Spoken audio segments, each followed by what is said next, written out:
Hello, I'm Estelle Toby Goldstein, MD, the Renegade Doctor. This is the third of a series of free lessons to teach you one of the most important topics for anyone in private practice: how to determine a fair rate to charge your clients. If you haven't seen part 1 or part 2, I urge you to search for those and watch those lessons before continuing with this one. In part 1, I advised you to evaluate your fees and set a price that is fair to you. It seems to be human nature for doctors to set their fees too low, probably for fear that nobody will consult them. In part 2, I told you how to make a self-inventory to discover what qualities you have to make you unique.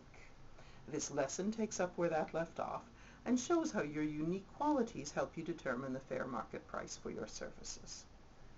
What we want to avoid when we open a private practice and go into business for ourselves is to become a commodity. A car is a good example of a commodity. Anyone who wants a PT Cruiser and has the money or the credit can buy one. They are sold everywhere. So the only difference between them is the price that different people sell them at. So potential buyers go shopping around. But if someone wants to buy the Batmobile used in the movies and there is only one, then they have to pay a high price and probably bid against other collectors who also want this unique vehicle. And you know it won't be cheap.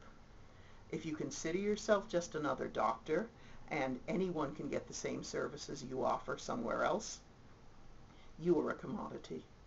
Now, customers are not loyal. They will flock to anybody else who can beat your price. Look at the competition for grocery stores, department stores, and, yes, car dealerships. People will usually compare prices on commodities, but if you offer unique services, you are not a commodity. Now it's time to face another cold, hard fact of life. You are not in the business you think you are. You may think I'm a doctor, but the truth is you are in the business of marketing yourself as a doctor. This goes against the things we discussed at the beginning, how doctors are indoctrinated to be altruistic. But as a businessman, you must face facts. If you don't market yourself, nobody will come see you. And then you won't earn any money.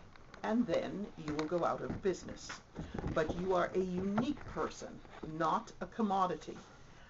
And you have a unique product to market. You discover what that is after you make the inventory list. By this time, I'm sure you are saying, I've got to keep my fees low. Customers shop for and buy the lowest price. And that's the primary objection I hear whenever I advise a doctor to raise fees. But although many, or even most, want the lowest price, it might surprise you to learn that price is not always the first thing on the list of what a consumer looks for. Now, I could never list all the factors besides price that influence how people spend their money, but here are a few. Positioning or reputation. Some people want only the best no matter what it costs and will go with the person whom they perceive as the best. Trust or security. Some people will go to a doctor who reminds them of the family doctor who took care of them when they were growing up, or somebody who reminds them of that doctor in the hit TV series, or who reminds them of their father or mother. Service. Managed care systems are notorious for their lack of customer service. If the doctor and the staff are courteous and make the patient feel important, it makes the office visit something to look forward to, not something to dread. Personal relationship. Now, doctors must avoid crossing certain boundaries, but if you have delivered somebody's children, you should at least ask how they are doing when the parents come in for care. It is not out of line to send out birthday cards, attend a graduation ceremony, or otherwise show your care and concern for a patient. Value. The perception of value is powerful. If a patient feels that you have eliminated pain or saved their life, they are far less likely to quibble over pricing. Packaging. Face it, there are people who can't identify with someone who dresses a certain way, has weight problems, or even drives the wrong kind of car. Find out what your target demographic values and play up to it. Think of it as a costume or uniform you put on to go to work. Convenience. Same-day appointments, being within walking distance, house calls, night and weekend hours, all add value. Why do people spend their money the way they do? A lot of research has been done on this very question. Remember, medicine doesn't have a corner on the research market. Here's the secret that all good marketers know. A person's emotions determine what he or she wants to buy. The mind just finds a reason to justify what the heart dictates. Next time, I'll talk about determining your niche and how that affects your rates.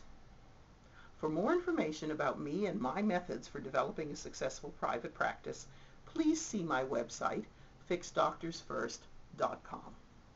Until our next visit, this is Estelle Toby Goldstein, MD, the Renegade Doctor, wishing you health, happiness, and success.